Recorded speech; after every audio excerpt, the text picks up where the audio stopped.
Alors juste un mot aussi, avant qu'on introduise un homme que vous voyez depuis on a commencé quand? Vendredi matin.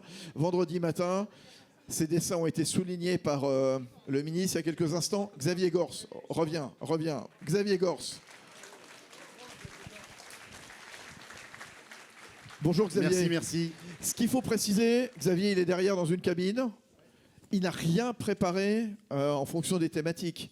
Il dessine en direct en fonction des réponses des uns des autres. C'est totalement lifestyle comme on dit. Hein.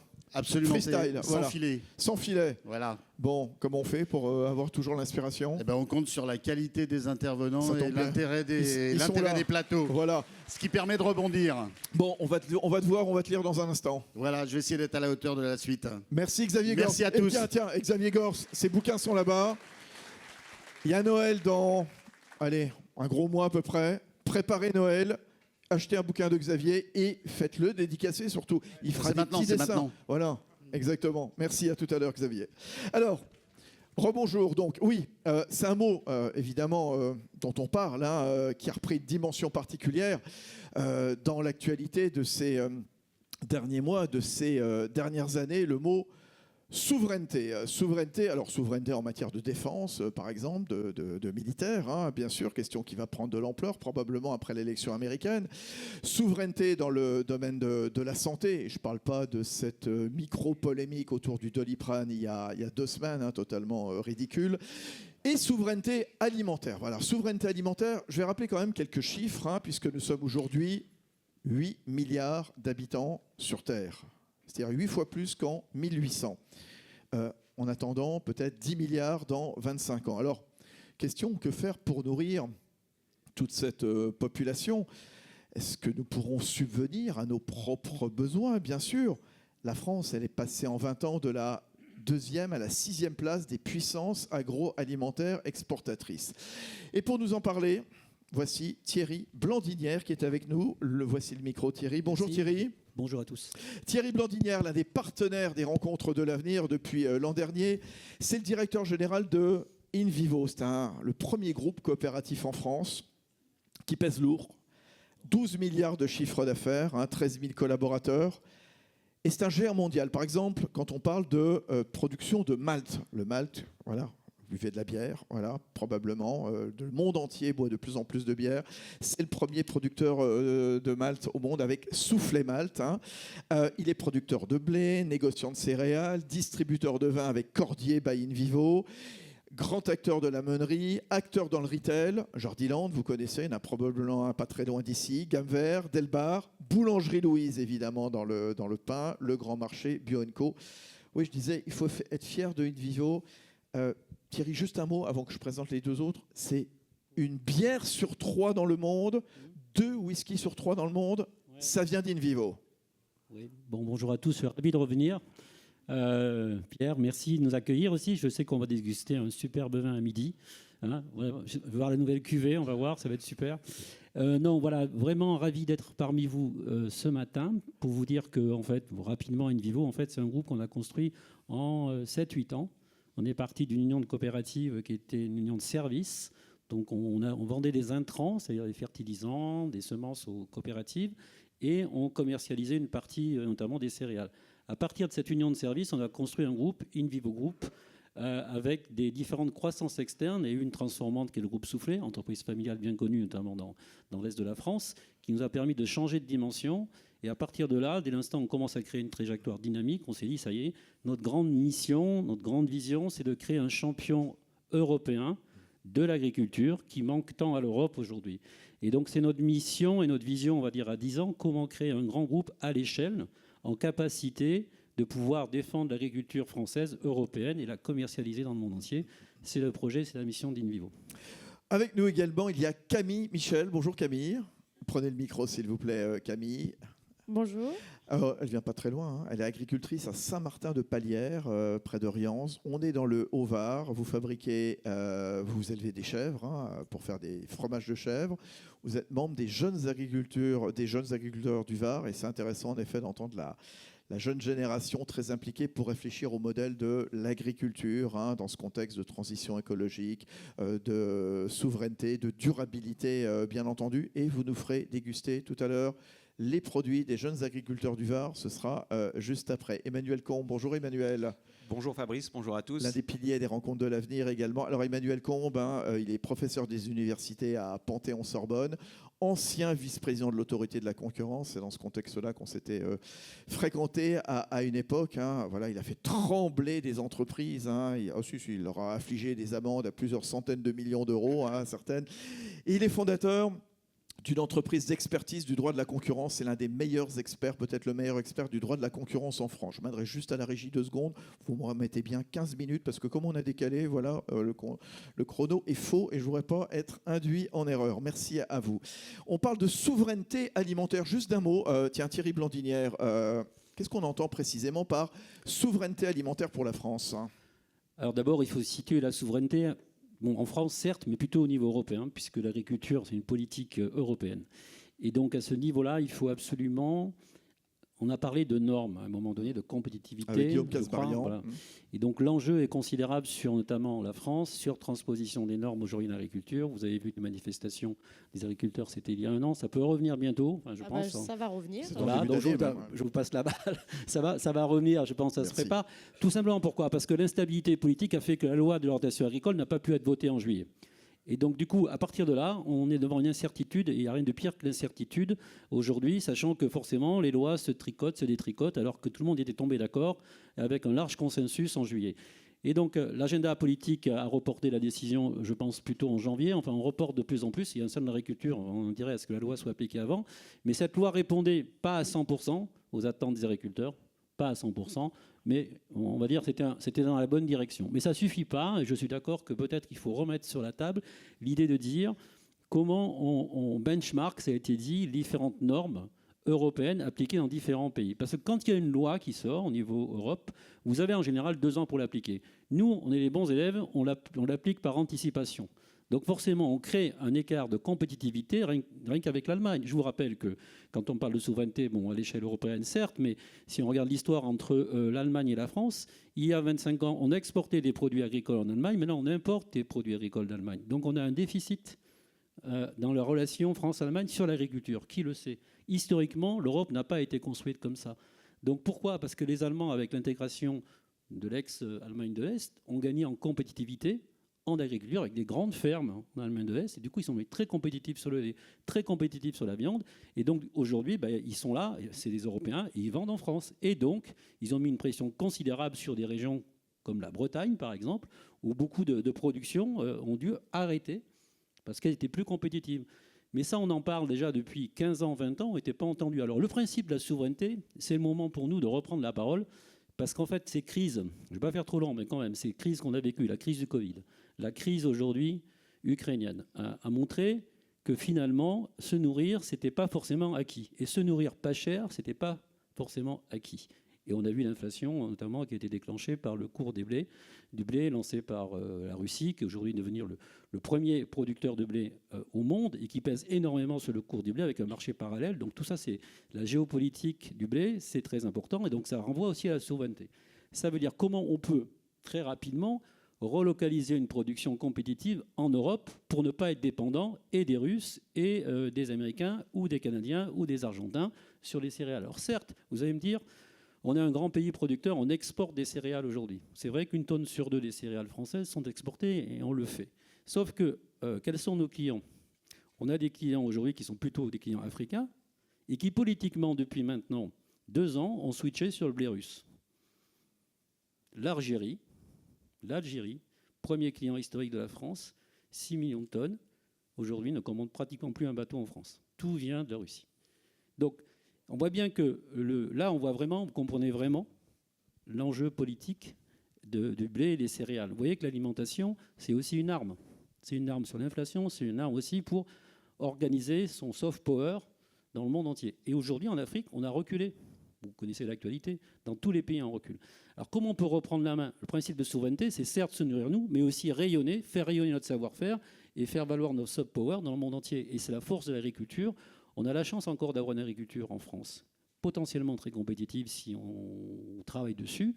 Donc ne la perdons pas. On a perdu notre industrie. On essaye maintenant de relocaliser on ne sait pas quoi dans l'industrie. Ne perdons pas notre agriculture, renforçons-la, regardons comment produire plus, mieux et durable, prenons en compte les enjeux environnementaux, soyons attentifs et ne soyons pas dogmatiques sur les normes pour justement être compétitifs et préserver nos souverainetés. Ouais, on va voir justement dans un instant quels sont les remèdes. Emmanuel Combe, vous, grand expert du droit de la concurrence, qu'est-ce qui nous disent les chiffres sur la souveraineté alimentaire française? Où résident les dépendances selon vous?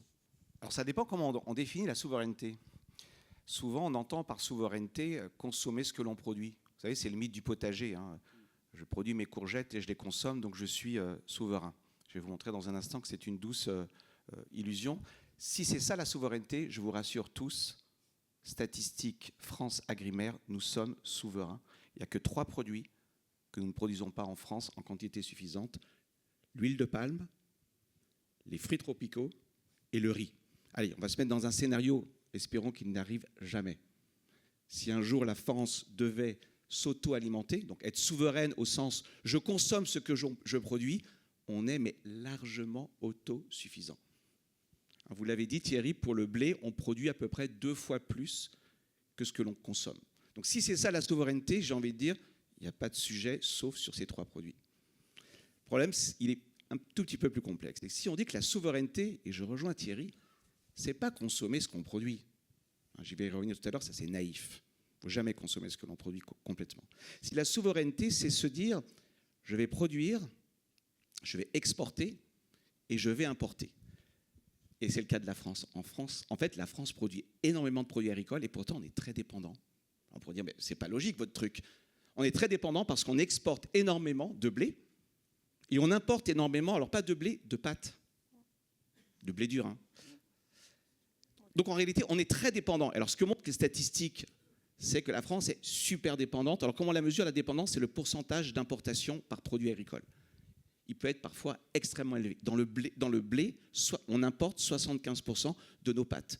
Oui, on oublie de dire qu'on a exporté notre blé en Italie. Donc si la souveraineté, c'est en réalité la dépendance, quelle est la bonne question? Et Thierry l'a déjà abordé. Hein. C'est je vais être dépendant de qui? Ce n'est pas la même chose d'être dépendant, de l'Italie. La probabilité d'un conflit armé avec l'Italie est quand même proche de 0. Et d'être dépendant, en effet, de la Russie, peut-être de la Chine. Donc le vrai sujet de la souveraineté, c'est pas produire pour consommer ce qu'on produit. Ça, je vais y revenir tout à l'heure. Hein, c'est doucement naïf et c'est même, à mon avis, économiquement irrationnel. La question, c'est j'accepte d'être dépendant avec qui et surtout sur quels produits? Est-ce que tous les produits présentent le même risque stratégique? Donc vous voyez, la notion de souveraineté, en tout cas, il faut la décorréler de la notion de dépendance. Et je vais essayer de vous montrer tout à l'heure qu'être dépendant, ce n'est pas grave. Là où ça devient problématique d'être dépendant, c'est quand on est dépendant d'abord d'un seul fournisseur et puis d'un pays avec lequel ça peut être problématique d'importer. Souvenez-vous l'histoire des masques. C'était quoi le problème? C'est qu'on importait tous les masques d'un seul pays. Donc vous voyez, c'est intéressant, on va y revenir, mais dans les solutions, la solution, ce n'est pas tout produire soi-même. Ouais. Si vous prenez les chiffres, je ne vais pas vous les lister, mais j'ai des taux qui sont toujours supérieurs à 100%. Je vais prendre un exemple, l'orge, taux de production 292%. On produit 3 fois la quantité d'orge que l'on consomme. Donc rassurons-nous, on est super autosuffisant. Mais ce n'est pas la vraie question. La vraie question, c'est je dois m'ouvrir, je dois exporter, on va expliquer pourquoi, je dois importer. La question, c'est qu'est-ce que j'exporte, qu'est-ce que j'importe et avec qui? Mais aujourd'hui, on a perdu cette valeur ajoutée, ce savoir-faire qu'on avait justement. Aujourd'hui, on est obligé d'exporter pour faire venir à l'intérieur, une fois transformé, comme vous dites, le blé part à l'étranger pour revenir en France. Déjà, c'est pas très écolo, tout ça, on est d'accord. Mais du coup, pourquoi ça se passe comme ça? Parce qu'aujourd'hui, on manque de compétitivité, parce qu'on est surchargé au niveau des charges, au niveau des cotisations. Et on le ressent au plus bas de l'échelle, donc c'est-à-dire nous, en tant qu'agriculteurs.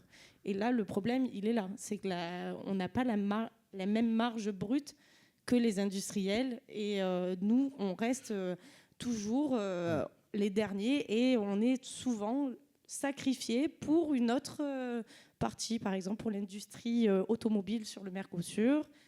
Voilà, on va sacrifier les agriculteurs. Il faut ou pas faire ce Mercosur. Et Emmanuel, juste encore d'un mot, quand on parle d'une politique de souveraineté alimentaire, ça consiste en quoi ? Pour l'économiste, la souveraineté alimentaire, pas d'ailleurs, hein, c'est choisir ses dépendances. Ce que je disais tout à l'heure, donc ça peut être quoi ? Ça peut être d'abord diversifier ses approvisionnements. À partir du moment où je considère que je ne produis pas du riz, il est déraisonnable de produire du riz en France, peut-être en Camargue, mais en tout cas pas en quantité suffisante. Alors déraisonnable économiquement, on pourrait tout à fait dire on va produire du riz, on peut même produire de l'ananas, hein, mais économiquement, c'est pas rationnel de tout produire. Il y en a qui le font moins cher parce qu'ils ont du soleil que nous. Donc à partir du moment où on part du principe qu'on va importer des produits, la première chose c'est est-ce qu'on est dépendant d'un seul pays ? Et donc c'est la question de la diversification des approvisionnements. Et au fond c'est ça, le grand enseignement du Covid, c'est quoi ?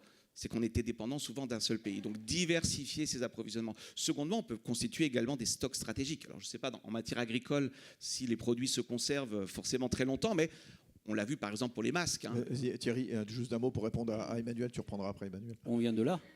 Avant la réforme de la PAC, il y avait des stockages stratégiques qui permettaient de réguler les prix. Ouais. C'est juste rappeler ça dans le passé. On est sorti de là par la compétition mondiale, mais on vient de ça, d'une régulation avec stockage stratégique, ce que pratique aujourd'hui la Russie. Et ça c'était un autre monde, mais on vient de là. Et pour terminer juste, ça pourrait être aussi une politique de souveraineté. Et ça, l'économiste n'a pas la réponse, c'est le politique, c'est-à-dire vous, hein, enfin nous. Hein, c'est on relocalise certaines productions qu'on juge stratégiques. Ouais. Regardez, on l'a fait pour le Doliprane, on a estimé bien ou pas, peu importe. On a dit voilà, le Doliprane doit être fabriqué en France, très bien. On met des subventions, on relocalise. Donc ça peut être une politique de relocalisation de certaines compétences. Et je rejoins Camille. En fait, le vrai sujet, c'est la transformation du produit. Très souvent, la valeur ajoutée est dans la transformation. En effet, ça peut paraître paradoxal d'exporter du blé en Italie pour importer des pâtes dont on connaît les marques célèbres. Mais c'est peut-être parce que les Italiens ont des compétences, en effet, dans cette activité. Donc ça pourrait être ça, une politique de souveraineté, c'est on choisit quelques productions qu'on estime stratégiques. Ce n'est pas à l'économiste de dire ce qui est stratégique, c'est aux décideurs politiques. Et une fois qu'on a choisi ça, on s'en donne les moyens. On relocalise. Mais ça coûte cher. Hein. Thierry Blandinière, c'est quoi les filières prioritaires pour assurer la souveraineté alimentaire de demain ? Comment est-ce qu'on renforce ces filières stratégiques ? Quelle stratégie vous avez mis en place, vous, in vivo, pour renforcer cette souveraineté alimentaire ? Alors, d'abord, il faut réfléchir en amont, c'est-à-dire tout part des semences, quelque part. Donc, il faut être très fort et très compétent dans les semences. Là aussi, c'est une question de souveraineté, puisque finalement, les grands semenciers sont plus beaucoup français. Vous avez les semenciers, on en fait partie, vous avez l'Imagrin, quelques-uns, mais par rapport à BASF, à Bayer, à Monsanto, Syngenta qui est chinois, on est dépendant déjà des semences. Donc comment déjà on essaye de relocaliser le savoir-faire sur les semences pour s'assurer que demain on pourra produire. Donc d'abord semer. Deuxième chose, les engrais, c'est essentiel aujourd'hui. Quand on parle de souveraineté alimentaire, on oublie un maillon essentiel, c'est l'engrais. Quelque part, on est complètement dépendant des importations d'engrais aujourd'hui. 100% des engrais sont importés de Russie ou de Norvège ou des États-Unis ou d'ailleurs. Or, s'il n'y a pas d'engrais, c'est difficile de produire, quelle que soit la culture.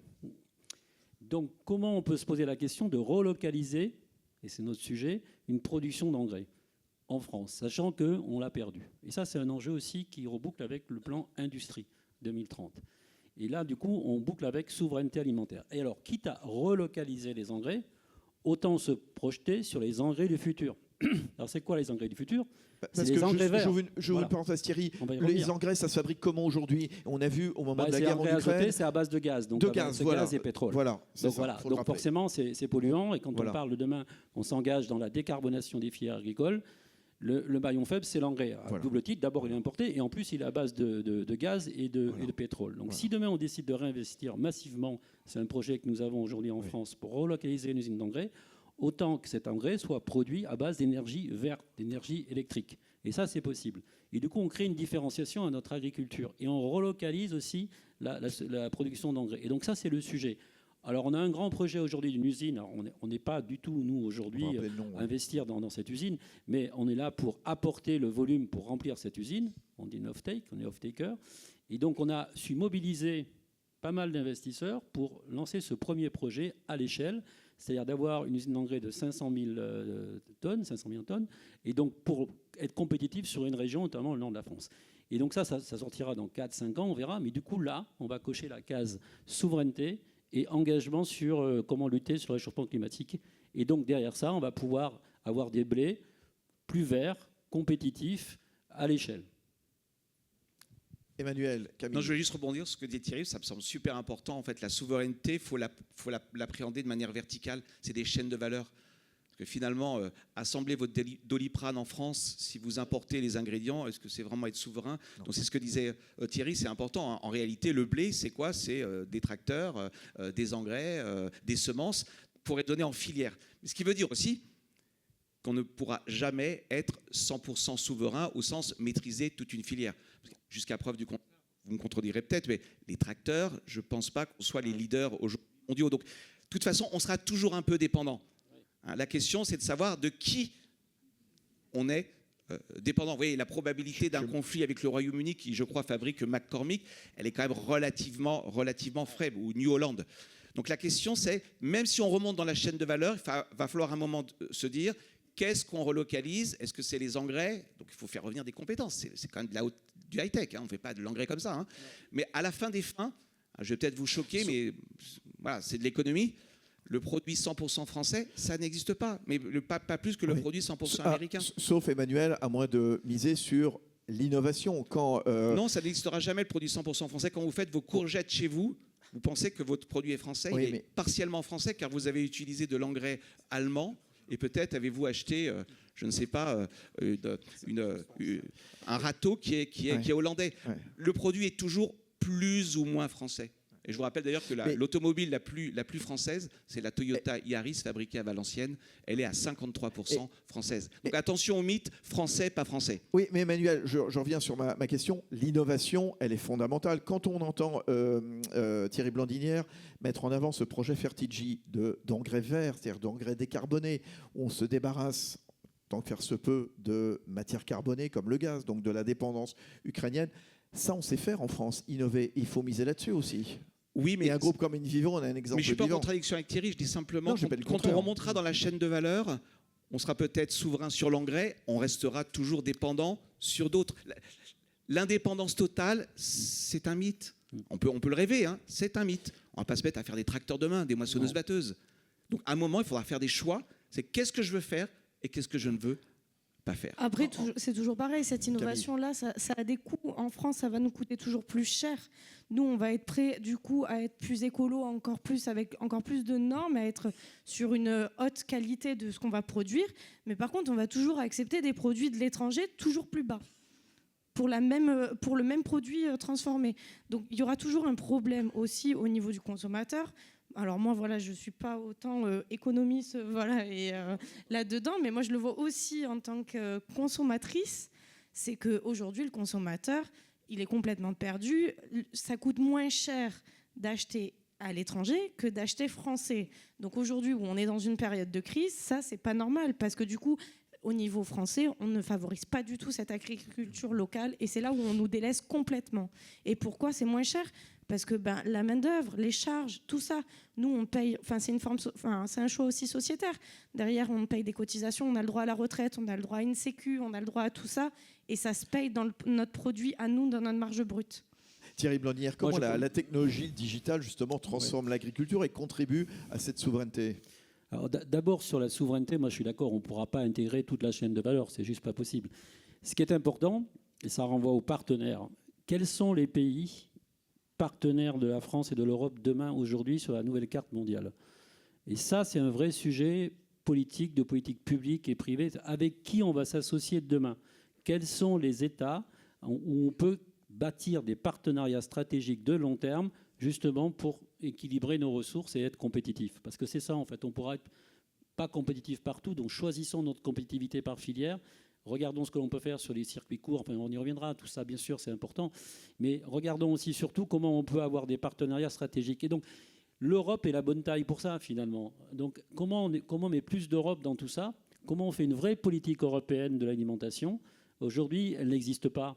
L'Europe a été fondée avec la PAC il y a quelques années, vous le savez bien. C'est un pilier fondateur structurant qui nous a rassemblés. L'agriculture et l'alimentation, c'est se rassembler autour d'un sujet stratégique, mais aussi vital pour notre population, notre souveraineté. Et comment on peut porter à l'échelle européenne un vrai discours d'union européenne autour de l'alimentation. Parce que là, avec tous les pays de l'Europe aujourd'hui, on est en capacité de bâtir une chaîne de valeur compétitive. Et alors, bien sûr, il y aura des arbitrages à faire entre pays, mais c'est aussi ça, l'Europe, faire des compromis positifs, en même temps que tout le monde y trouve son compte. Et sur les circuits courts et sur les circuits, notamment sur le bio, etc., il y a une place aussi, parce qu'on peut faire un bio compétitif, on peut avoir des circuits courts plus compétitifs quelque part, dès l'instant où il y a un marché en face. Donc c'est peut-être 5 à 10% du marché, il ne faut pas rêver, ce ne sera pas 10 à 20%, ça sera 5 à 10%. Comment on adresse ce marché ? Comment on fait travailler les agriculteurs dans la bonne direction avec le bon produit au bon prix pour adresser un marché. Il faut éclairer aussi l'offre en fait par rapport à ça et conseiller les agriculteurs de produire ce qui se vend au bon prix avec un revenu derrière. Et ça, c'est pas simple aujourd'hui parce que tout est volatile, j'en ai conscience. Et je sais, je reviens sur... alors là, quand on dit qu'on marche sur la tête et qu'on a renversé les panneaux, moi j'ai soutenu cette démarche, les panneaux des villes. Vous savez, c'était le conflit des agriculteurs en début d'année. C'était essentiel et ça montrait bien le bon sens, quand même, le bon sens paysan, comme on dit, mais le bon sens français. C'est complètement aberrant aujourd'hui d'augmenter les normes, comme on fait aujourd'hui en agriculture, pour augmenter les importations de produits qui ne respectent pas les normes françaises.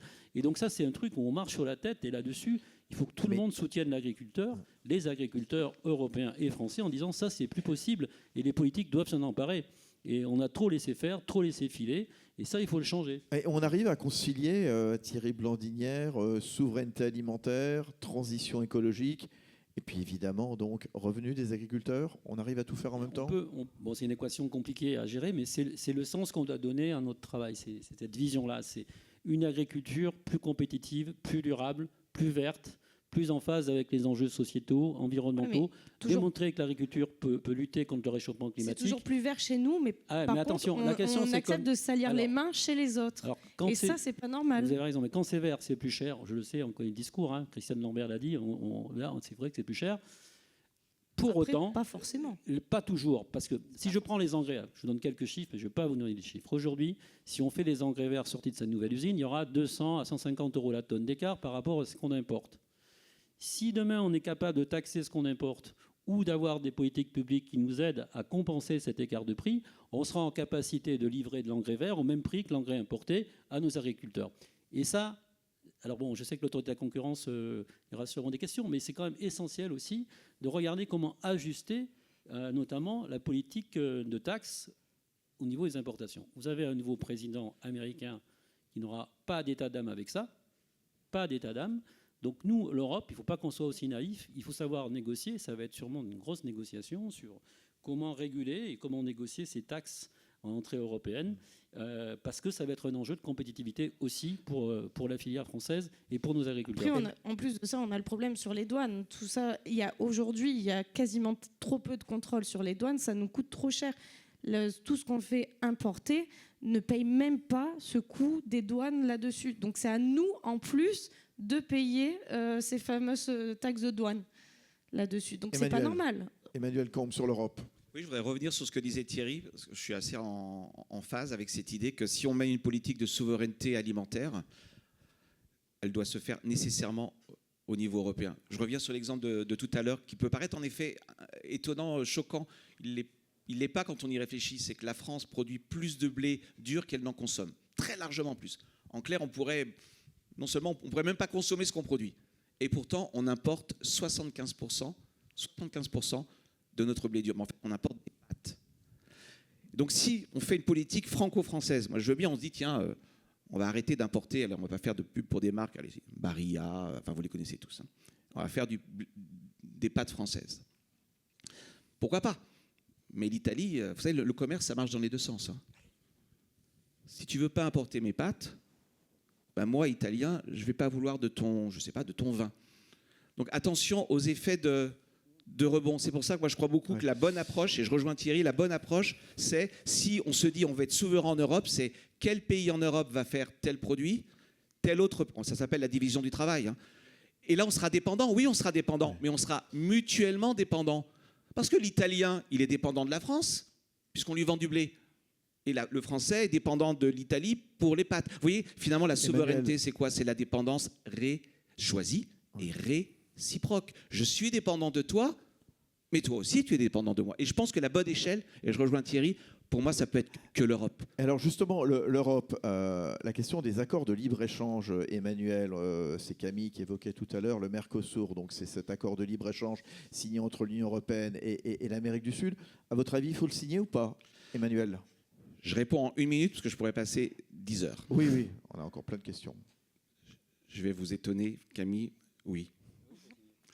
Oui, peut-être pour être vraiment en dialogue avec Camille et pas élargir le sujet, parce que je pense que le vrai sujet, c'est pas l'agriculture, c'est Trump. Je vais quand même en dire un tout petit mot. À partir du moment où vous avez la guerre commerciale, il va y avoir la guerre commerciale avec la Chine, donc les produits chinois ne vont plus rentrer aux États-Unis. Il faut bien qu'ils aillent quelque part. Ils vont aller en Europe. Donc l'Europe, c'est urgent que l'Europe trouve des débouchés. Le marché américain va aussi un peu se fermer pour l'Europe. Ce sera moins violent que pour la Chine. Il faut qu'on trouve des débouchés. Regardez dans le monde, qu'est-ce que l'on peut signer à un horizon raisonnable de quelques mois, quelques années? C'est le Mercosur. Le Mercosur, c'est 350 millions d'habitants. Donc moi, je veux bien qu'on me dise, je ne veux pas signer le Mercosur, qu'est-ce qu'on propose en contrepartie?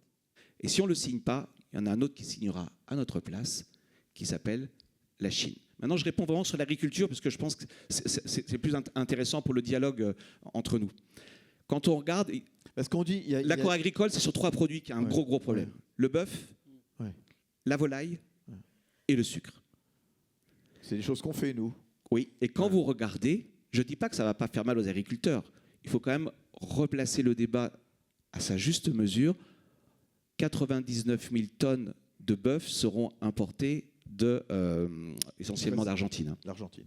Là où on autorise vraiment les antibiotiques, les hormones, il y a des menaces sanitaires, donc là, environnementales. Vous êtes prêt à manger des hormones et à la santé qui va avec. Camille, du coup, vous allez vivre moins longtemps. Pour ne pas faire un long tunnel, je propose d'y répondre tout à l'heure, parce que je ne suis pas du tout d'accord sur ce point, mais juste pour finir. 99 000 tonnes, c'est à peu près 1 à 1,2% de la consommation européenne de bœuf. Je ne dis pas que c'est rien. 1%, ce n'est pas zéro. Mais ce n'est pas la déferlante. En fait, donc c'est ceux qui ont les plus bas salaires qui devront acheter cette viande. Donc en fait, c'est la famille, la population la moins aisée qui devra manger. C'est un peu l'inverse en fait. Malsain là-dessus. Non, c'est un peu l'inverse. En réalité, on va importer du bœuf argentin qui est plutôt assez haut de gamme et qui est plutôt assez cher. Non, ce que je veux dire par là, c'est que l'accord sur l'agriculture, il est très très limité. Ça peut paraître beaucoup, c'est 1% de la consommation européenne. Je ne dis pas que c'est rien. On va venir aux compensations. Je sais que les agriculteurs ne les souhaitent pas, mais il me semble que c'est la bonne approche. 1% de la consommation européenne. Par contre, et je ne veux pas monopoliser la parole, il y a d'autres avantages, notamment pour les agriculteurs. L'agriculture, c'est aussi la transformation. Le vin, vous êtes producteur de vin, les AOC, les AOP vont être reconnus. Le fromage. Vous savez qu'en Argentine, le mot champagne est utilisé. Ils n'ont pas le droit d'utiliser le mot champagne. Eh bien, si on signe le Mercosur et que vous êtes producteur de champagne, vous aurez vos droits reconnus dans le Mercosur. Donc quand on dit que l'agriculture est le grand perdant de l'accord Mercosur, je ne suis pas tout à fait d'accord. Mais risques environnementaux, sanitaires quand même, ou pas, comme le je préfère dialoguer. Camille alors il y a 2 sujets. Il y a le sujet sanitaire. Ça n'est pas vrai de dire qu'on importera du bœuf aux hormones. En Europe, c'est interdit. Par contre, Camille a raison sur un point, c'est pas parce que c'est interdit qu'il n'y a pas des importations. Mais ça s'appelle le contrôle. Il faut embaucher le plus contrôle, il n'y en a pas assez, justement. D'accord, mais ce n'est pas lié au Mercosur, vous voyez ce que je veux dire ? Mais on n'arrive déjà pas à notre échelle à contrôler suffisamment les choses. Donc en plus, si on ouvre encore Camille, plus mondialement sur ça, on ne va pas y arriver. Et Camille, puis c'est nous qui allons payer aussi encore le contrôle. Le fait qu'il y ait des accidents de voiture ne signifie pas qu'il ne faut pas rouler en voiture. Il faut mettre plus de policiers ou plus de feux rouges. Ce que je veux dire par là, c'est que ce n'est pas lié au Mercosur, le fait qu'il y ait de la contrefaçon. Il faut renforcer les contrôles. Donc sur le sanitaire, moi je suis assez tranquille. Là où il y a un vrai sujet, c'est sur l'environnement. Alors Thierry Blandina, sur le Mercosur. Ouais. Alors nous, on est présents, on a des usines au Brésil, en Argentine, donc c'est un vrai sujet de débat parce que les Français, on est présents dans ces pays aussi. Hein, alors c'est pas directement l'agriculture française, mais indirectement c'est le savoir-faire français très présent au Brésil. Donc forcément, les tensions sont assez fortes. J'avais été à Brasilia il y a 1 an, voir le ministre de l'Agriculture. Ça avait été un vrai débat parce que finalement, ils nous disent, mais on vous propose des quotas qui sont minimes, c'est ce que vous dites en termes de chiffres, et vous bloquez. Alors on bloque pourquoi ? Parce que ce n'est pas que le Mercosur. Le Mercosur, on va dire, c'est le côté, le drapeau qu'on porte et que les agriculteurs portent, c'est le combat pour dire, regardez, pour montrer. Vous voyez, c'est un Raphaël à l'envers, c'est pour montrer ça. Et c'est une posture politique très forte. Bien sûr qu'il y a les enjeux économiques, mais c'est d'abord une posture politique forte, parce que c'est négociable de signer le Mercosur à une seule condition, c'est que la loi agricole soit appliquée dans les bonnes conditions pour améliorer le revenu des agriculteurs. Il ne faut pas se servir du Mercosur comme bouc émissaire. On s'en sert politiquement parce qu'effectivement, ça fait parler. Mais il faut, et la FNSEA, je pense qu'ils sont forcément alignés là-dessus, comment négocier quelque chose qui sécurise notamment le revenu de l'agriculteur. Comment on simplifie nos normes aujourd'hui ? Parce que c'est énorme. Enfin, le travail que vous faites pour remplir les aides PAC, etc., c'est un boulot administratif considérable. Même dans les entreprises, on ne fait plus ça. C'est pratiquement un jour et demi de travail pour saisir des données, pour avoir ces aides PAC, et encore, quand il y a une erreur, on les a pas. Et en plus, c'est payant pour avoir des aides. Et en plus, c'est payant. Donc, c'est un truc de fou, quelque part. Moi, j'ai regardé ça de près. Franchement, là, on touche vraiment, c'est vraiment incroyable. Vous imaginez même pas ça possible. Vous imaginez. Donc, comment changer ça très vite ? Le simplifier, quand on parlait de choc de simplification. Alors là, c'est facile, hein. Un seul formulaire, vous arrêtez tout ça. Alors, c'est le plan, mais ça va changer complètement la relation l'agriculteur avec la société. Aujourd'hui, l'agriculteur, il a l'impression de faire le maximum et d'être toujours sur contrôle, taxé, surveillé.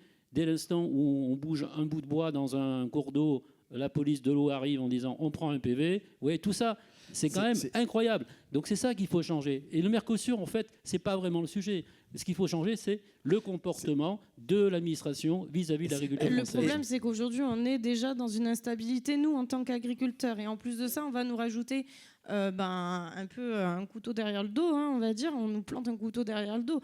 Aujourd'hui, l'agriculture ne va pas, on ne nous entend pas au niveau de la France.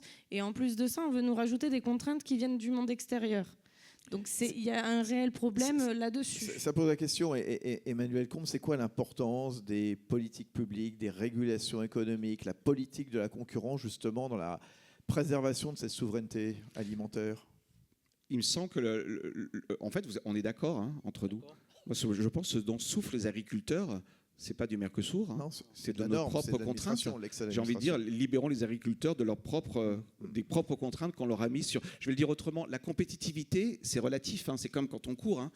Si je cours très vite et que l'autre court moins vite, est-ce que c'est moi qui cours trop vite ou c'est lui qui court pas assez vite ? Je veux dire, si la France a décidé de surtransposer, on en parlait tout à l'heure, les normes, avec le ministre, mais c'est pas la faute des Brésiliens. Non, bien sûr. Enfin, je veux dire, si on a choisi de semelle, il y avait un dessin de Xavier Gors avec les semelles de plomb.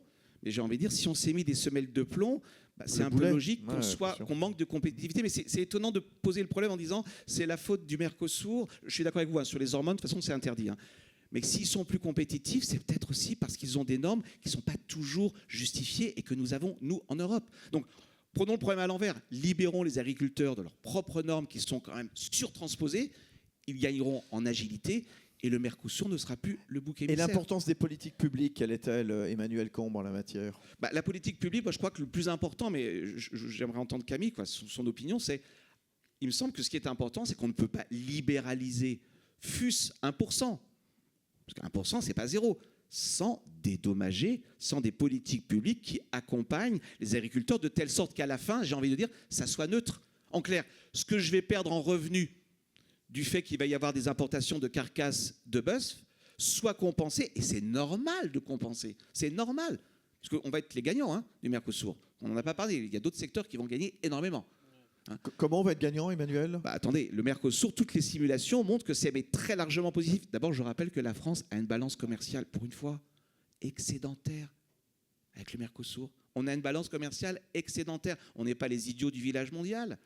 On a une balance commerciale excédentaire. On va gagner dans le vin, les spiritueux, tous les produits AOC, les fromages. On est super bon. Regardez la balance commerciale de la France. Regardez ce qui s'est passé avec le Japon. Enfin, les fromages, c'est quand même beaucoup les crus. Les crus, c'est interdit aussi dans beaucoup de pays. Donc, on ne va pas forcément gagner au Japon, non plus. Accord Europe-Japon, explosion des exportations. Je crois que c'est de Roquefort ou de Camembert. Mais c'est génial. C'est-à-dire le producteur français qui va vendre au Japon. Et surtout, ça va bénéficier, vous le savez, à l'industrie. Hein.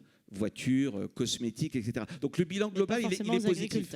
Il est positif, le bilan global. La question, c'est comment on dédommage ceux qui vont perdre. Moi, il me semble que la compensation, j'aimerais entendre Camille là-dessus. Ça me semble non seulement normal, mais logique. Oui, mais le problème de l'agriculture aujourd'hui, c'est que même avec des aides publiques, aujourd'hui, l'agriculture est obligée de vivre avec des aides publiques et on n'est même pas rentable. Là, il y a aussi un problème que le monde agricole n'attire plus du tout. Il n'y a aucune rentabilité au monde agricole. Nous, en tant qu'agriculteurs, ça fait 7 ans. Je peux vous dire, le revenu depuis janvier, pour nous, c'est 3 000 euros. 3 000 euros, pourtant, c'est pas les heures qu'on fait, on travaille plus de 15 heures par jour en moyenne. Donc, vous imaginez le taux horaire derrière.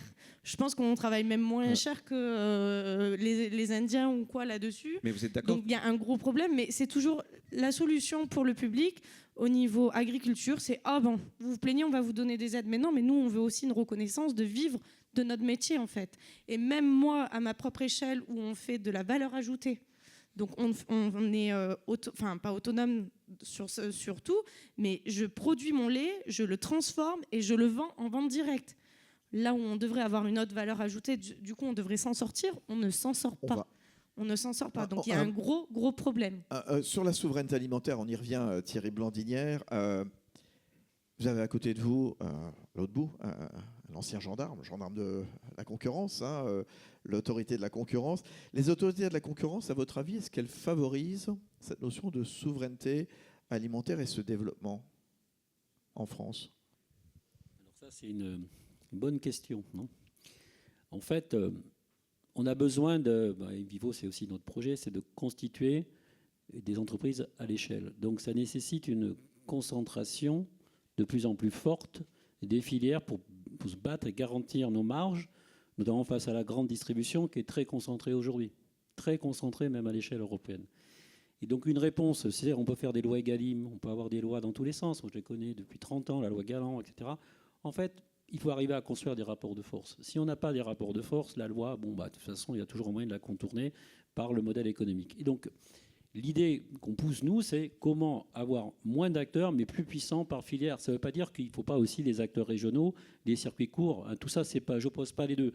Mais sur les grandes entreprises, il faut qu'on fasse émerger vraiment des entreprises à l'échelle européenne très fortes. Clairement donc, par exemple, la notion d'Airbus de l'agriculture, ça veut dire, voilà, ça vous plairait, ça? Par exemple, je vais vous dire, quand on rachète Soufflet, c'est pas rien, qu'on est l'Union nationale des coopératives et qu'on dépose notre dossier à Bruxelles pour avoir l'accord notamment de l'autorité de la concurrence. Ça a été très compliqué à expliquer parce que nous, on est une union de coopératives avec plein d'adhérents qui représentent pratiquement la moitié de la ferme France, mais pour autant, on a une union de services d'un côté et Soufflet, c'est le premier négociant européen en céréales. Donc, on a réussi à argumenter, ça s'est bien passé, on a pu démontrer tout ça, mais quelque part, ça a été compliqué. Alors, pourquoi? Parce que déjà, dans l'agriculture, on a du mal à comprendre qu'on peut avoir des géants. Ce qui est le cas aux États-Unis, ce qui est le cas en Chine. Vous avez des géants qui font 100, 120 milliards de chiffre d'affaires, les ADM, Cargill, Cofco, etc. Et nous, on a besoin de créer ce champion en Europe, ce fameux Airbus de l'agriculture. Et donc, la prochaine étape serait de se rapprocher des Allemands et d'essayer de créer une plateforme commune entre Univivo et, mettons, BayWa, une grosse coopérative allemande, pour créer un groupe à 40 milliards. Sauf que là, il va y avoir un vrai sujet vis-à-vis de l'autorité de la concurrence européenne. Et je me dis que tout ça, c'est compliqué parce que plus on avance, plus on voit que les règles sont dures. Bon, c'est une autorité indépendante, certes, et je respecte, mais quand même qui est dans une position de dire « je défends le pouvoir d'achat du consommateur systématiquement » et n'accepte pas forcément cette concentration qui, implicitement, travaillerait sur la compétitivité et donc le pouvoir d'achat à terme. Voilà. Et on l'a vu dans le passé, comment des projets ont pu être freinés par des autorités de la concurrence, et je pense notamment en Europe, que vous n'étiez pas, Emmanuel, GE Alstom ou d'autres, bien sûr. Qu'est-ce qui empêche, pourquoi est-ce qu'on empêche, pourquoi est-ce qu'on freine ce type de mariage qui redonnerait de la souveraineté à l'Europe? On comprend bien, en effet, Emmanuel, que le pouvoir d'achat est important et que si on voit émerger des grands groupes, ça peut nuire, justement, ça peut augmenter les prix, il peut y avoir des abus de position dominante. Mais quand même, qu'est-ce que vous répondez à Thierry Blandinière? Alors, très très rapidement, première réponse, grande taille, c'est pas gênant pour une autorité de concurrence. Ce qui est gênant, c'est monopole. C'est pas la même chose. Donc, si vous êtes un géant en Europe, mais un nain dans le monde, mais ça passe comme une lettre à la poste. Encore faut-il qu'on soit sur des marchés mondiaux. Par contre, Bon, il en doute un peu, Thierry. par contre, si vous êtes sur un marché, en effet, on va dire national, et que vous fusionnez, que deux entreprises fusionnent, ça s'appelle des hausses de prix. En général, c'est pas très bon pour les consommateurs, ça c'est une évidence, mais c'est même pas bon pour le business. L'expérience montre qu'en réalité, la concurrence, c'est un aiguillon qui permet de s'améliorer. Par contre, je vais rassurer Thierry, et ça n'engage que moi, parce que j'ai quitté l'autorité de la concurrence, il y a quand même un rapport qui vient d'être rendu, qui s'appelle le rapport Draghi, vous l'avez vu, qui dit c'est notre dernière chance, sinon on est mort. L'Europe a complètement décroché des États-Unis et de la Chine, et il appelle à une réforme du contrôle des fusions-acquisitions avec une meilleure prise en compte, justement, de cet aspect taille critique. Est-ce que je peux rebondir sur un point de Camille ? Parce que finalement, Camille, vous disiez tout à l'heure... On essaiera de prendre une ou deux questions après. Alors, vous disiez tout à l'heure, mais finalement, voilà. je travaille 15 heures par jour, je vis mal de mon travail. Et moi, j'ai envie de vous poser la question, je crois malheureusement connaître la réponse. Est-ce que ce n'est pas parce que vous avez des charges énormes ? Et donc le problème, à nouveau, ce n'est pas le Mercosur, c'est les charges qu'on vous impose. Donc commençons par diminuer les normes qui ne sont pas nécessaires et peut-être que vous ferez plus de marge. Mais d'ailleurs, c'est ce qu'on demande et aujourd'hui, on n'a toujours pas été entendu. Ça fait 1 an maintenant que les manifestations ont commencé. C'est la première chose qui est demandée. Et aujourd'hui, on n'a toujours rien. Mais on est dans une France un peu sourde là-dessus, où on ne nous écoute pas, en fait. Mais du coup, on est toujours... déjà on est, on va dire, étouffé par ces charges. Si en plus on nous rajoute sur le dos des dossiers comme le Mercosur qui vont encore plus tuer certains agriculteurs, oui, ça fait en fait c'est plusieurs poids qui s'accumulent et c'est sûr que là, si tant qu'on répond pas à ce problème, qu'on a trop de charges, oui, on n'arrivera pas à en vivre. Ça va tuer encore plus d'accepter ce Mercosur. Avant la dégustation de produits agricoles du Var, avant la dégustation des produits du Château de Saintes de Pierre Gattaz, quelques questions dans la salle, justement pour... Oui, alors madame, s'il vous plaît, on va vous passer le micro, regardez, c'est parti. Bonjour et merci pour les débats. Je me présente, je suis Anne-Sophie Joly, donc je travaille sur la problématique obésité et je suis membre du CNA, le Conseil national de l'alimentation, qui est une instance interministérielle sous l'égide de 4 ministères. Vous avez parlé de la souveraineté alimentaire, mais pas de la sécurité alimentaire. Et effectivement, j'ai tenu que votre prénom, Madame Camille, j'ai aimé vos propos.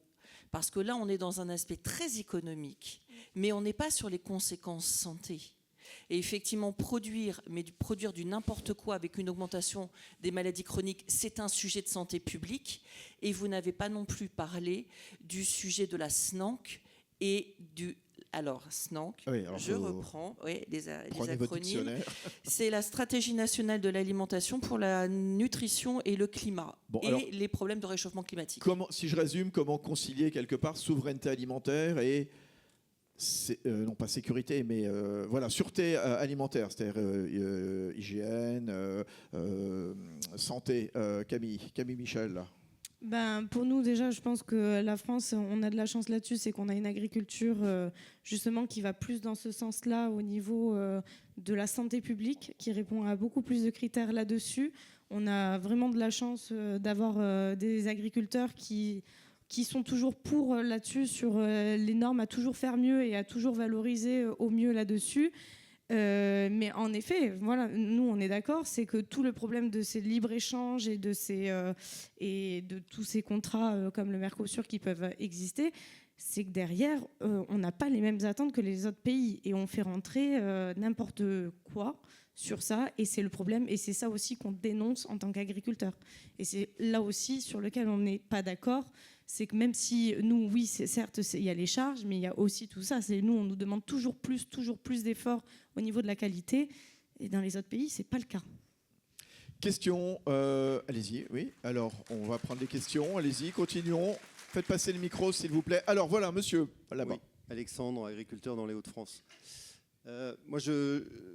Il y a quelque chose qui m'a manqué ce matin dans vos propos, c'est la souveraineté énergétique, qui, à mon sens, est vraiment liée à la souveraineté alimentaire. Parce que, à ce que je sache, tous nos tracteurs marchent à l'énergie fossile aujourd'hui. Les perspectives sont quand même de changement sont assez faibles. Et l'actualité récente des dernières années nous montre cette dépendance qui est quand même très, très inquiétante. Et on a des réponses, l'agriculture a des réponses à ça. Et ça m'a semblé me manquer de dissocier l'alimentaire de l'énergétique. Vous avez raison, même si on l'a abordé un peu, notamment avec ce projet Fertirgy, voilà, de limiter le gaz pour fabriquer des engrais et utiliser plutôt des produits, j'allais dire, de bio pour fabriquer des engrais. Thierry Blandinière, in vivo. Ouais, mais dans les Hauts-de-France, vous allez avoir, si tout va bien, Fertirgy, hein, vous êtes bien placé là-bas pour être les premiers à verdir les engrais. J'espère en tout cas qu'on va pouvoir avoir toutes les autorisations pour faire cette usine, hein, parce que ça, c'est aussi un autre débat avec les politiques publiques locales. Mais je ne vais pas ouvrir la question là-dessus. Mais simplement, l'enjeu qu'on partage tous ensemble, si vous êtes aussi céréalier, j'imagine, ou en betteravier, voilà. Donc c'est comment on arrive à décarboner cette filière, parce que ça répond à la question aussi sur les normes environnementales. Et nous, on aimerait vraiment, en France, essayer de se différencier en étant les premiers, à condition d'être compétitifs, sortir une filière complètement décarbonée et de démontrer que l'agriculture maintenant fait partie de la solution et pas du problème pour lutter contre le changement climatique. Et c'est possible parce que quand on prend une baguette de pain et le bilan carbone d'une baguette, vous verrez qu'effectivement 50% de la problématique remonte au champ de l'agriculteur, c'est le fameux scope 3, et que là les engrais c'est la moitié, 50%, et ensuite il y a l'externalité, tout ça, ça reste à travailler, agriculture de précision, compensation crédit carbone, et puis ensuite on peut transformer progressivement la logistique avec de l'électricité. Les meuniers vont travailler avec l'électricité, les boulangers aussi. Demain, on pourrait avoir une baguette complètement décarbonée. Et donc ça serait un symbole très fort, politiquement, économiquement, de dire, regardez, c'est la France qui a créé la première baguette neutre en carbone. Et ça, il faut le faire ensemble. Il faut apporter des bonnes pratiques, il faut trouver des solutions, apporter des intrants verts.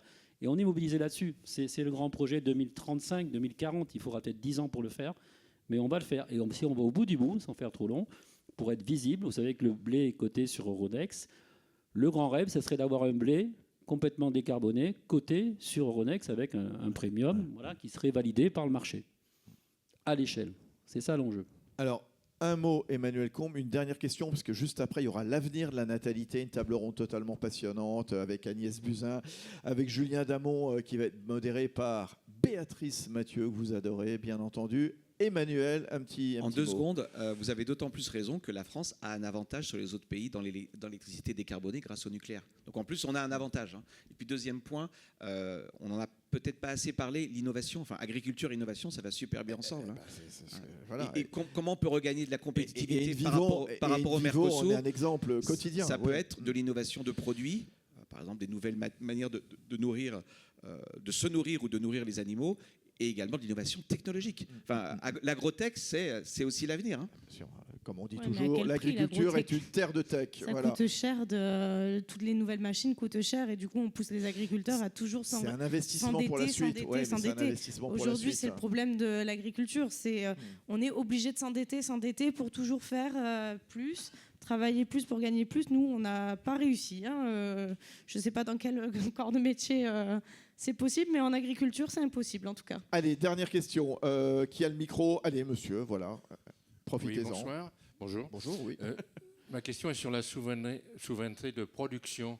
Est-ce qu'il est vrai que, par exemple, un producteur de maïs ne peut pas planter ses propres graines? Il est obligé d'acheter des graines aux producteurs de graines de semences de maïs qui sont déjà beaucoup travaillées. Alors, c'est un problème que vous abordiez il y a quelques instants. C'est la question des semences, en fait. Hein, ouais. Voilà. Et c'est une bataille de souveraineté, vous avez raison, notamment sur le maïs, qui est une génétique qui est très travaillée, beaucoup d'investissements de recherche. En France, on a un peu perdu la main sur la recherche, donc on est dépendant, effectivement, sur le maïs des recherches d'autres grands groupes internationaux. Pour autant, on essaye de se positionner quand même en tant que multiplicateur. Il y a un savoir-faire incroyable sur... C'est bien d'avoir la génétique, mais après, il faut multiplier. Donc, on devient des multiplicateurs. Et ensuite, on peut proposer des semences qui ont été multipliées par des entreprises françaises. Mais c'est un enjeu et une bataille de tous les jours. C'est retrouver de la compétitivité et de l'innovation sur notamment les semences de maïs. Mais le maïs, c'est un petit marché en France, hein, contrairement au blé. Et il y a beaucoup d'importations aujourd'hui. Donc, c'est pas facile de relocaliser sur un petit marché un savoir-faire en termes de génétique. Voilà. C'était bien, on applaudit très très fort et voilà, tout ça est porteur d'avenir, bien entendu, ça rentrait très bien dans ces rencontres de l'avenir et c'est la raison pour laquelle on peut compter sur un formidable groupe comme InVivo, voilà, numéro 1 donc sur plein de domaines. Merci Thierry Blandinière, le directeur général, Camille Michel, on va déguster le fromage de chef tout à l'heure, Emmanuel Combe, merci et dans un instant, Béatrice Mathieu.